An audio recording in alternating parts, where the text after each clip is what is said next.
Video பார்க்குற எல்லாருக்குமே வணக்கம். சேனல் சப்ஸ்கிரைப் பண்ணிவிட்டு பக்கத்தில் உள்ள பெல் ஐக்கானும் ப்ரெஸ் பண்ணிங்கன்னா நான் புது வீடியோ போடும்போது உங்களுக்கு நோட்டிஃபிகேஷன் வரும். மசாலா பொடி வறுத்து தெரிக்காமல் வீட்டில் மிச்சம் இருந்த காய்கறிகளை வச்சு ரொம்ப சிம்பிளாக இன்றைக்கி ஒரு கூட்டாஞ்சோறு பண்ணலாம்.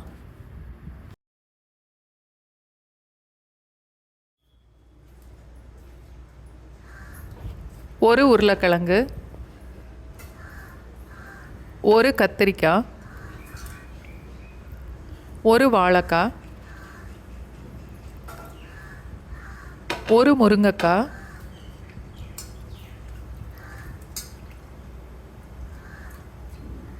அதோட ஒரு 7-8 அவரைக்காய். இன்றைக்கி வீசம்படி உலக்கில் அரிசி அளக்கலாம். இந்த உலக்கில் 1.5 உலக்கு புழுங்கல் அரிசி,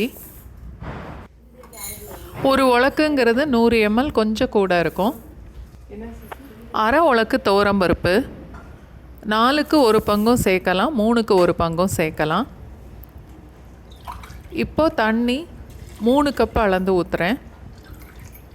1 பங்கு அரிசிக்கு 2 பங்கு தண்ணி.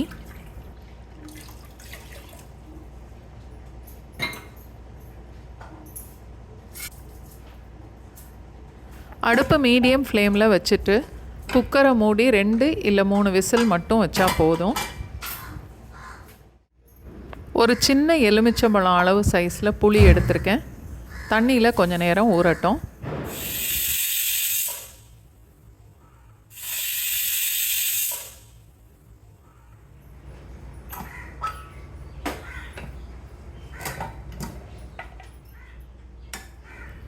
இப்போது சாதமும் அரிசியும் பாதி அளவுக்கு மட்டும்தான் வெந்திருக்கும்.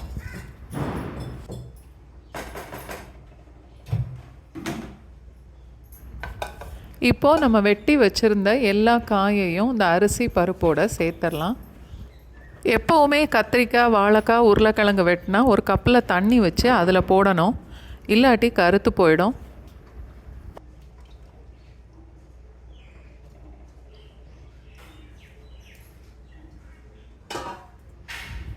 இப்போது கரைச்சி வச்ச புளி தண்ணி எவ்வளோ இருக்குன்னு அளந்துட்டு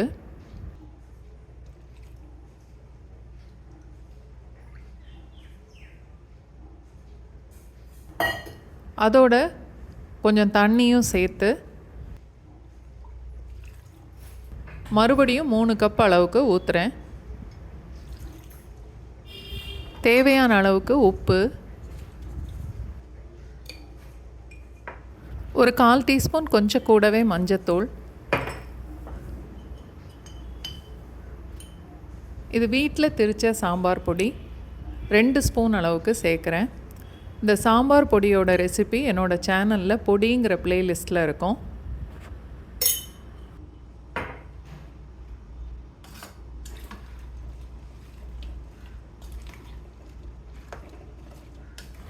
எல்லாத்தையும் நல்லா கலந்து டேஸ்ட்டு பார்த்துட்டு உப்பு காரம் அட்ஜஸ்ட் பண்ணிக்கணும். இந்த இடத்துல நான் இன்னும் கூட 1 ஸ்பூன் சாம்பார் பொடி சேர்த்துருக்கேன். அதோட கொஞ்சமாக உப்பும் சேர்த்துக்கிறேன்.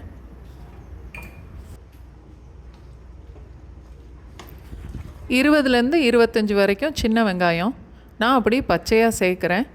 லேசாக எண்ணெயில் வதக்கிட்டு கூட சேர்த்துக்கலாம்.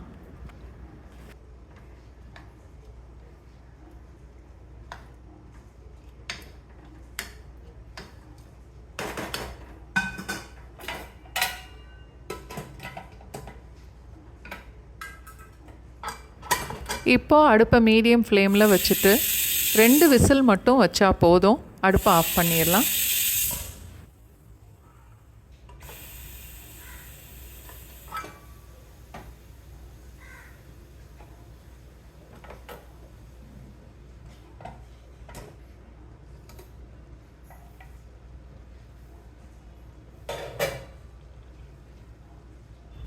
இப்போது சாதம் பருப்பெல்லாம் நல்லா வெந்திருக்கும், காய்கறியும் வெந்திருக்கும்.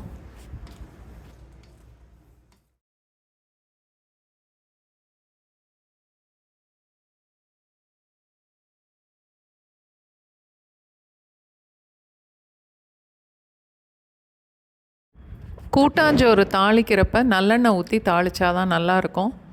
நான் ஒரு 2-3 டேபிள் ஸ்பூன் அளவுக்கு நல்லெண்ணெய் சேர்த்துருக்கேன். ஒரு 2 இல்லை 3 மிளகாய் வத்தல் கிள்ளி போட்டுட்டு 1 ஸ்பூன் கடுகு, 1½ ஸ்பூன் உளுந்தம்பருப்பு,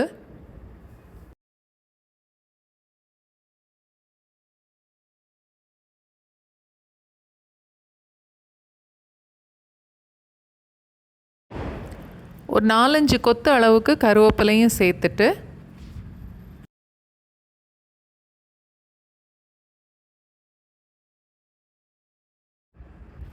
தாளித்ததை இப்போ கூட்டாஞ்சோரோடு சேர்த்து கலந்துடலாம்.